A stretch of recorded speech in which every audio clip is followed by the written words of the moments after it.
Hello, everybody. This is Ruthie K of Ruthie Ks Inc. and Anna of RK Artisans, and we are so glad to be here with you again in so much talk. We are coming out of bridal season right now when we're filming this, but we will go into bridal season again in just a few months. And if you're getting engaged, already engaged and looking at planning your wedding, looking for your wedding dress, well, we have a show for you today because what we're talking about is bustles. I love bustles. I didn't even really understand what a bustle was until I went to work for David's Bridal. Because to me, historically, a bustle is this padded thing that sits over your behind and helps it stand out there. And it can be made with metal, webbing, um, boning, or just padded pillows, and it pads the hips and the behind. I'm thinking Victorian era, I'm thinking, but that's not That's what what they I was mean. that was what I was picturing too. A bustle in the wedding gown industry, and it should be used also for prom and formal occasions. If you have a dress with a train, it should be an option that you could look at, is being able to lift your train up temporarily. We can do it permanently, but everything we do permanently could be done temporarily. And it lifts it up to make your dress retain its beauty. Did you hear that word, retain? This is kind of my rant. In recent years, I have seen some pretty ugly bustles. And I've talked to a lot of brides who don't want to bustle because they too have seen some pretty ugly bustles. Bustles should never, ever be ugly. They should be an accent to your dress. And they should do one of two things. The first thing they should do is look pretty. The second thing they should do is accent your dress.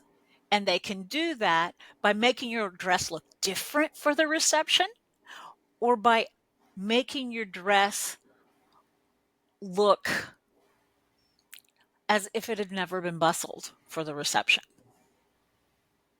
Okay? A bustle should also be practical, or you should decide to pay somebody to do your bustle. And there's no drinking before you're doing the bustling. Because we've all seen the reels that have been out there on TikTok in particular, where they're showing a bustle that has been put up incorrectly and it looks awful. So When you nobody wants a bustle. when you say pay someone to do your bustle, you're talking about the person at your wedding who's going to pin it up for you. Yes? Yes. If you Okay. have to pay your sister, your bridesmaid, your mother-in-law, somebody needs to be As sober and know how to put your bustle up. I was just clarifying that job versus the tailor's job of Yes. creating your bustle. Yes. So, yeah. Yes, you will pay your tailor to create your bustle, and they will either charge a per fee I'm seeing right now for a certain number, for a certain type of bustle. And that means that it will only have X amount of points.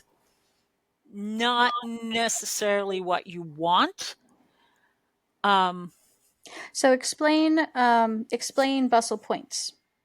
Bustle points are at every place your bustle is attached is a point. Okay. So when I bring this ribbon and tie it to this ribbon, that's 1 point. If I bring this loop up and we hook it over this button or hook or eye, that's another point. So each point your dress is secured to form the bustle is called a bustle point. Okay. And that's the other thing, is you'll pay per bustle point. Okay. So bustles can be very costly. They can be. I have done a 60-point bustle before in my early days. That would be a lot to do on the wedding day. Yes, it is. It was a gorgeous bustle. It took her dress from a full ball gown with a huge long train to the whole back was pinch pleated Oh, fun. um into 30 points, and it was absolutely gorgeous. And at something like that, if that's what you wanted, and it would be so worth it, Um, it's each point times whatever the cost of the bustle. And I'm not going to put a cost out there for you because it can vary greatly between whoever's doing your bustle. Um, but a 30-point bustle, you're going to be paying some money for that. So, if I have a fluffier gown, a full ball gown, is that going to be 9 times out of 10? Is that going to be more bustle points versus less? What Is that what really affects? Not necessarily. What really affects how many bustle points you need is the length of the train Okay. and the shape of the train. Okay. If you have a full circle dress with train and your train is part of a full circle, it's not in an oval, you're going to have more points. Okay. And And your we've dress will often dictate what kind of bustle you have. okay. Now we've talked about that in a previous video, I think, about how trains are not all shaped the way you think they are. Sometimes they True. flare out wider, sometimes they're more oblong, sometimes they're more circular. Yes. And there are really only a couple different ways to bustle per se, but it's how you use those ways Okay. to create the bustle and how come you have more points than not. Most people are familiar with the single point coming up and sticking right there on your butt with a button. Right. Number one, nothing should ever be stabilized by a single point. That doesn't sound very secure.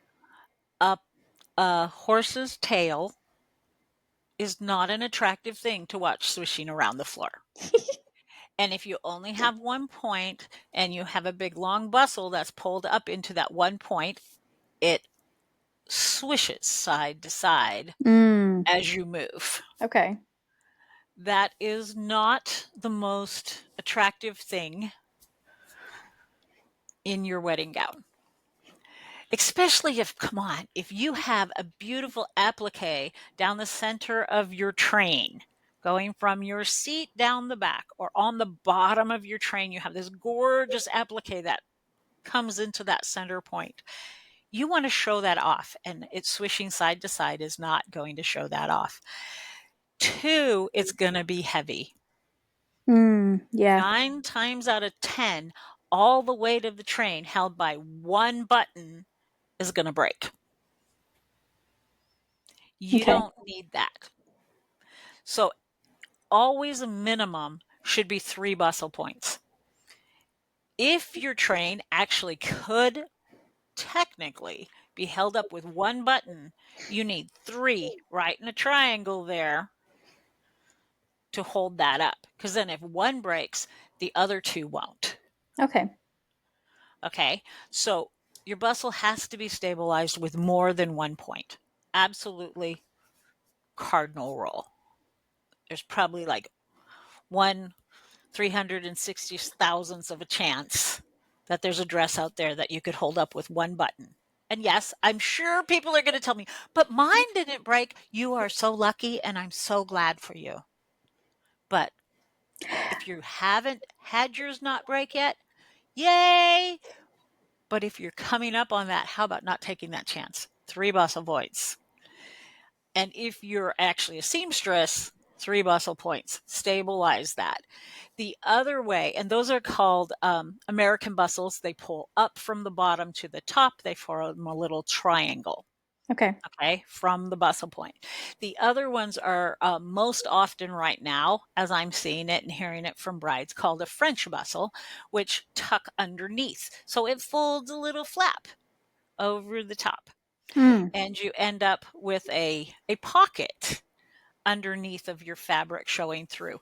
This too can be extremely adorable. It can really show the Well, and pattern of lace or applique on the bottom of your dress. depending on the fabric of your gown, it could fluff really nicely to keep a nice full look to your, because since it's Mhm. coming down this way, Yes. you could it'd be really fun little gather spots. Yes. And those are our 2 main ways to bustle. But what you do with that is where it becomes magnificent. you do more than one American bustle point. So you have a few where it pulls up and it makes these lovely little drapes, Hmm. but the whole bottom of your skirt is lifted off the ground. And it can be very reminiscent of some of the Beauty and the Beast dresses we've seen over Hmm. recent years, which has been a big thing. It's also a way to pinch pleat it. A pinch pleat is a small one of those. You just tuck it up just a little bit and you can have that all over, which again can cause a gone with the wind style of the back of the dress where you have all these little pieces and they're kind of little and puffy and they're so cute.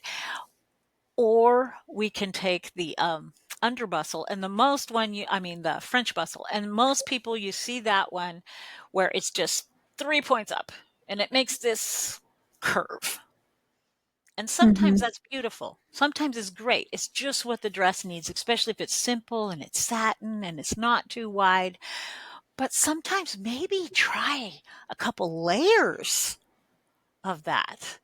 So you have this layer and then you have the layer under it and then you have the bottom of the dress down and it all forms this arc into the back and you can show the applique at the very bottom of the dress is just pops out from all the layering over it. So I know you're not seeing pictures right now, but you're hearing about beautiful bustles. I am forcing my assistant, Anna, to make an album of all of the different bustles that I made. So on our website, RuthieKs.com, we are going to have an album coming soon to you that is going to be showing just different bustles. Just different bustles. And I may actually do some bustles on my little quarter mannequin so that you can see some of the other fun bustles because there are some really fun ones out there too because there's one that we don't see a lot. I've never done it more than twice, but it's where we put these big loops in and you have a ribbon and you slide the ribbon through all the loops and tie it into a bow and it makes this big puff that kind of falls down like a waterfall Hmm. with this bow on it someplace. And it can be super, super cute.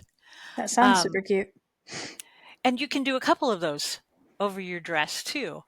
So something like that, I'd have to really show you because it's something that you've never seen before. Or mimic up one of the pinch pleat bustle where it's a bunch of the little bustle points that bring it on up. And like I say, sometimes like that 30-point bustle was gorgeous. It was a lace dress. It was very heavy and it had a fairly long train. And when we got it all bustled up, it was so beautiful. But on the whole, what we're looking for is ease, beauty, and either accentuating your dress with a different look or making it look the same except without a train. And there's ways to do that. Oh yeah, the fourth one that we don't see as much of either, and it can have a lot of points, but it's easier to do. You still would want somebody to be in charge of it. Is to literally flip up your train under your dress and make it look like it never had a train. So underneath your dress, Hmm. it has up to 26 little points because that's what it takes to hold your train up under your dress, Yeah. under the top layer of your dress. And on the bottom, it just has an edge fold. Oh. And that's a way that is extremely beautiful with just a solid lace dress or a solid satin dress with a train to bring that train up. So we'll get you some pictures of the unique ones and the ones that we don't use as much anymore. And we'll definitely, though, have a lot of pretty bustles for you. because there's nothing worse than an ugly bustle. Bustles should be beautiful. Bustles are beautiful. When I worked for David's Bridal and I got to do my first bustle, I was so excited and I loved bustling ever since. So this is Ruthie of Ruthie Ks Inc. and Anna of RK Artisans saying come back and see us again at So Much Talk, SEW. So.